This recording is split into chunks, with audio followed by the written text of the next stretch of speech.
Hey, I'm Alex Radical from Board Game Co, and welcome to another Rapid Fire Review, a review format on this channel where I try to cover a general overview of the game, thoughts and opinions in 10 minutes or less. So far I've been unsuccessful, but I do keep coming closer each time.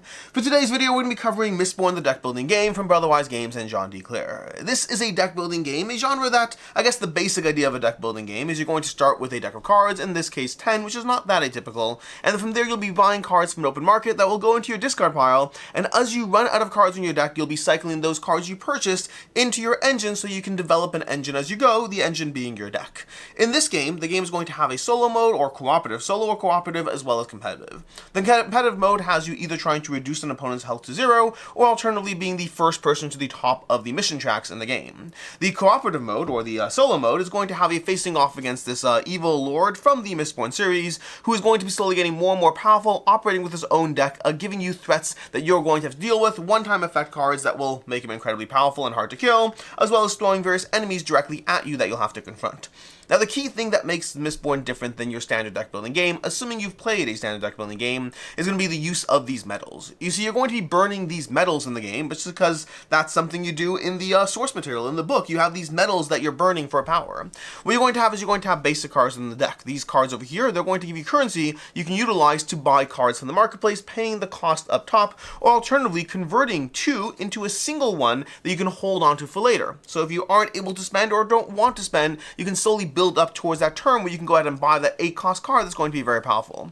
But you also have these metal cards. These metal cards, when you burn them, you're going to go ahead and burn the source metal. In this case, we have pewter over here. We're going to burn that and then do the effects on this card.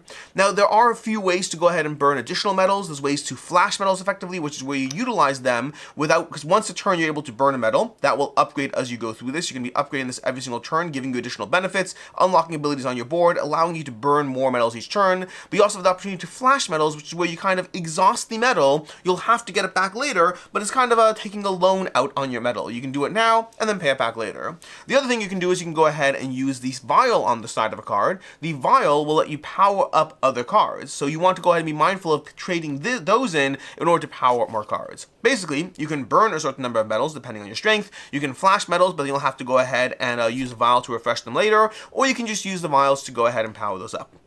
You can combine that concept of what you're doing with those metals, combined with the various abilities, including your own personal ability, but also additional cards and allies you're going to buy that will reward you for burning multiple metals each turn, and that's basically the engine you're going to do. You're going to have card draw, you're going to have going up mission tracks, you're going to have dealing damage, a variety of different effects you're going to be powering up as you build out your deck in these games. That's the basic idea, the basic overview of how you're playing Mistborn deck building game. This is not a full rules overview, this is a general idea of how the game plays.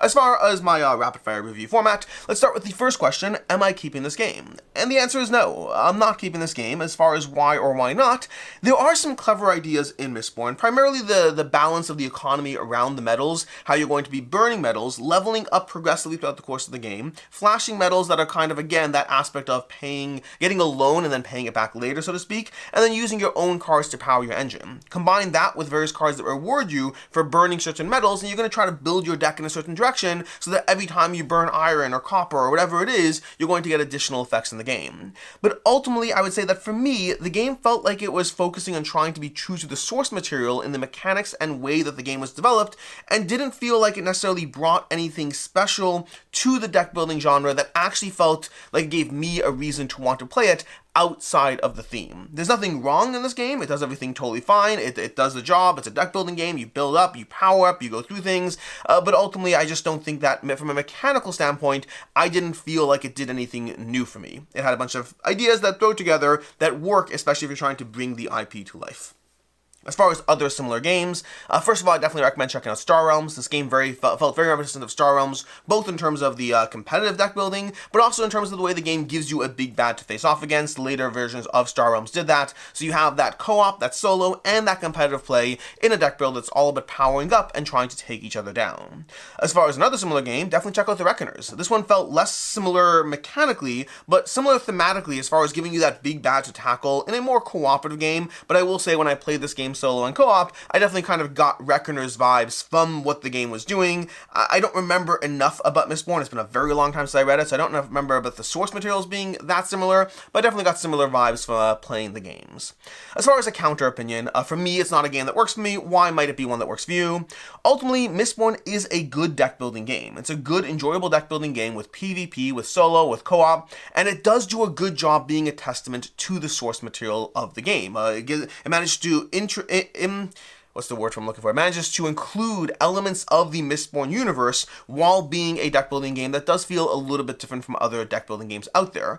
For me, my biggest problem is it didn't feel like it did anything necessarily better for me, but that might not be a problem for you, either if this is one of your earlier deck building games or if you're just a fan of the source material. For me, Mistborn was a book that I remember reading a very long time ago, but I wouldn't call myself a fan of it, so the fact that I get to play within the IP doesn't necessarily do anything for me, but if you are a fan of the IP, I think this is a totally fine deck building game within that IP, so I think you will enjoy the game.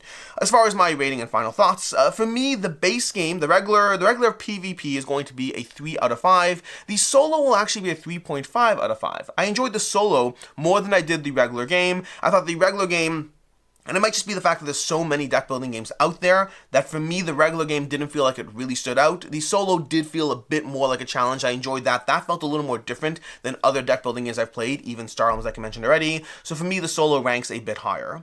Ultimately for me, there's nothing wrong with this game. It just is a drop too fiddly and didn't give me a specific reason to stick around outside of the source material. It's fine on all accounts, but just fine for me. In any case, and until next time, I'm Alex Radcliffe from Board Game Co. I hope you found this review helpful, and as always, I hope you have a good one.